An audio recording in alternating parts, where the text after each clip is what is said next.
নমস্কার বন্ধুরা, AJP creation with রান্নাঘরে আপনাদের সকলকে স্বাগত জানিয়ে শুরু করছি আরও একটি নতুন পর্ব। আজ আরও একটি মজাদার নতুন ইন্টারেস্টিং রেসিপি নিয়ে হাজির হয়েছি আপনাদের সামনে। আজ আমি বানাবো ইঁচড় বিরিয়ানি রেসিপি।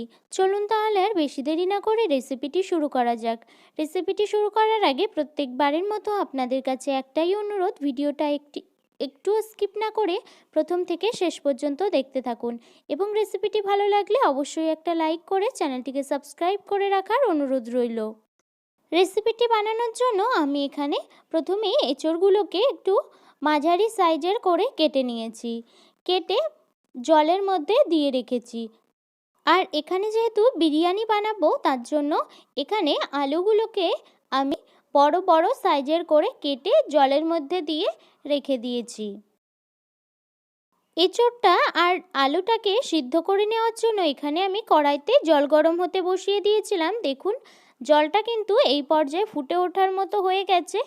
এই পর্যায়ে প্রথমে আলুগুলোকে দিয়ে একটু সিদ্ধ করে নেব।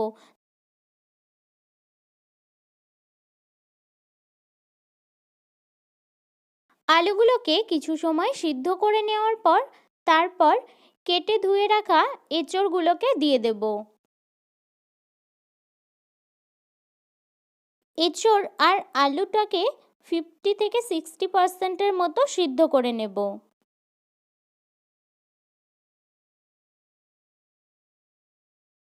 এই পর্যায়ে আলু আর এঁচড়টা কিন্তু আমার সিদ্ধ করে নেওয়া হয়ে গেছে। এবার জল ঝরিয়ে নামিয়ে নেব। এঁচড় আর আলুটাকে আমি নামিয়ে নিয়েছি, নামিয়ে জল ঝরিয়ে নিয়েছি।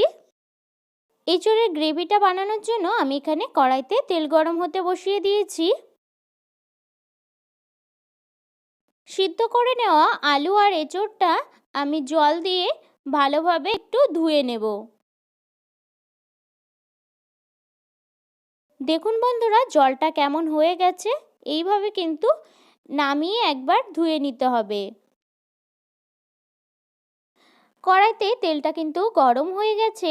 এবার আমি সিদ্ধ করে রাখা আলুগুলো দিয়ে দেব।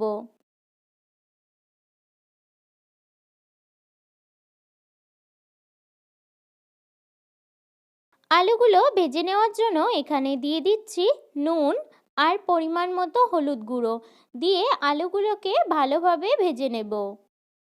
এখানে আমি গুঁড়ো মশলা ব্যবহার করব, তার জন্য এখানে একটা বাটি নিয়ে নিয়েছি। প্রথমে দিয়ে দিচ্ছি পরিমাণ মতো জিরের গুঁড়ো আর দিয়ে দিচ্ছি ধনে গুঁড়ো। এবার জল দিয়ে একটা মশলার পেস্ট বানিয়ে নেব। আর দিয়ে দিচ্ছি সামান্য একটু চিনি। চিনিটা দিয়েও ভালোভাবে এই মশলার সঙ্গে মিশিয়ে রেখে দেব। এই পর্যায়ে আলুগুলোকে কিন্তু আমার ভেজে নেওয়া হয়ে গেছে। এবার তেল ঝরিয়ে তুলে নেব। এই তেলেই আমি এঁচড়গুলোকেও ভেজে নেব।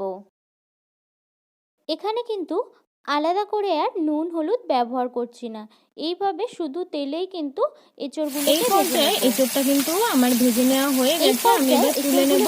আমার ভেজে নেওয়া হয়ে গেছে, এবার তেল থেকে তুলে নেব।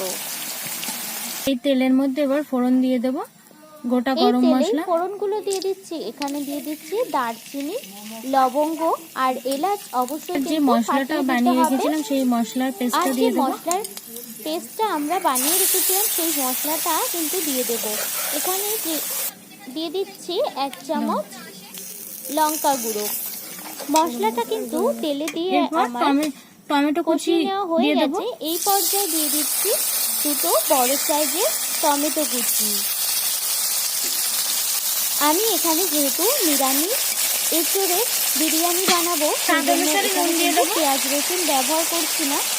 আর এই পর্যায়ে টমেটোর মধ্যে দিয়ে দিচ্ছি স্বাদ অনুসারে পরিমাণ মতো হলুদ গুঁড়ো আর পরিমাণ মতো হলুদ গুঁড়ো।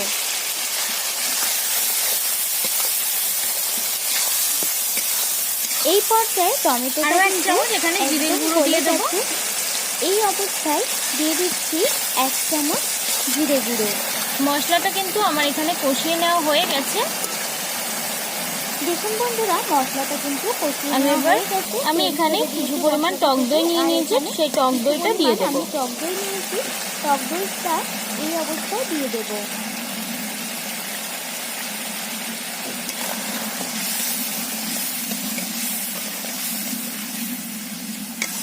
এই টক পর্যায়ে দইটা দিয়ে ভেজে কিছু রাখা সময় আলু কষিয়ে আর নেওয়ার পর এঁচড়গুলোকে দিয়ে এবার দেবো। দিয়ে দিচ্ছি ভেজে রাখা আলু আর এঁচড়।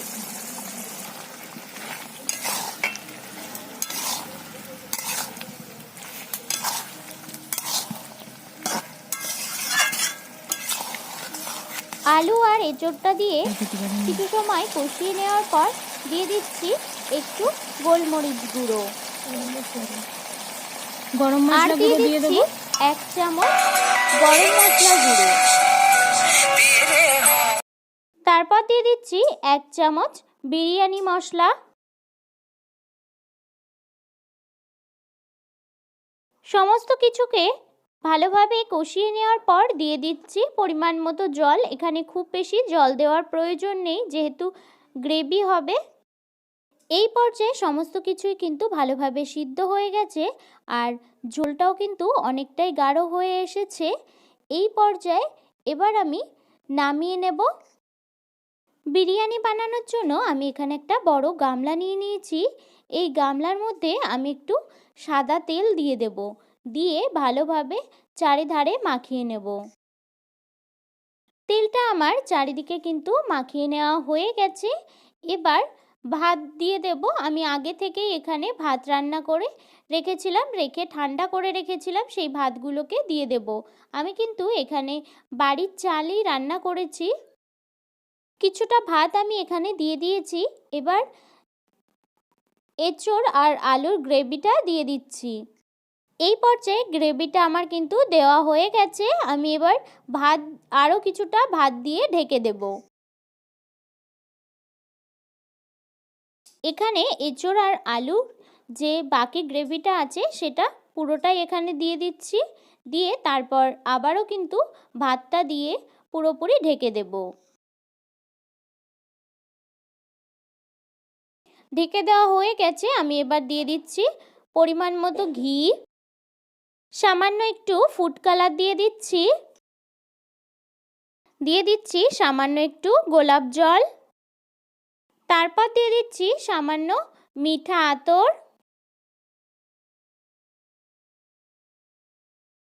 সমস্ত কিছুই কিন্তু এখানে আমার দেওয়া হয়ে গেছে। আমি এবার 30 থেকে 35 মিনিটের মতো দমে বসিয়ে দেব। 35 মিনিট পর আবার ফিরে আসলাম। এবার এটা কিন্তু হয়ে গেছে। আমি এবার নামিয়ে নেব। এঁচড় বিরিয়ানিটা আমি নামিয়ে নিয়েছি। নামিয়ে নিয়ে এবার একটু ঠান্ডা করে তারপর ঢাকা খুলে নিচ্ছি। দেখুন দেখতে কতটা সুন্দর হয়েছে। এবার কিন্তু আমি একটা থালায় বেড়ে আপনাদের দেখাচ্ছি। এখানে আমি একটা থালাতে এঁচড় বিরিয়ানিটাকে বেড়ে নিয়েছি। দেখুন দেখতে কতটা সুন্দর হয়েছে, ঠিক যেন চিকেনের মতো। খেতেও কিন্তু এই এঁচড় বিরিয়ানিটা খুবই ভালো হয়। নিরামিষ দিনে এই এঁচড় বিরিয়ানি রেসিপিটা বানিয়ে খাবেন, আশা করি আপনাদের সকলের খুব ভালো লাগবে। আর আমার এই এঁচড় বিরিয়ানির নিরামিষ রেসিপিটি যদি আপনাদের ভালো লেগে থাকে তাহলে অবশ্যই একটা লাইক করে দেবেন এবং কমেন্টের মাধ্যমে জানাবেন আমার এই রেসিপিটি আপনাদের কাছে কেমন লেগেছে, এবং বেশি বেশি করে শেয়ার করে আমার পাশে থাকবেন, আমাকে আরও উৎসাহিত করবেন। আর আপনি যদি আমার চ্যানেলে নতুন বন্ধু হয়ে থাকেন এবং আরও নিত্য নতুন ইন্টারেস্টিং মজাদার রেসিপির আপডেট পেতে চান তাহলে প্লিজ আমার চ্যানেলটিকে সাবস্ক্রাইব করে পাশে থাকা বেল আইকনটি প্রেস করে অল নোটিফিকেশন অন করে রাখবেন, যাতে সমস্ত ভিডিওর আপডেট আপনি ঠিক সময় পেয়ে যান। আজ এই রেসিপিটি এই পর্যন্তই। আরও একটি মজাদার নতুন কোনো ইন্টারেস্টিং রেসিপি নিয়ে আপনাদের সাথে দেখা হবে আরও একটি নতুন পর্বে। সবাই সুস্থ থাকবেন, ভালো থাকবেন এবং সাবধানে থাকবেন।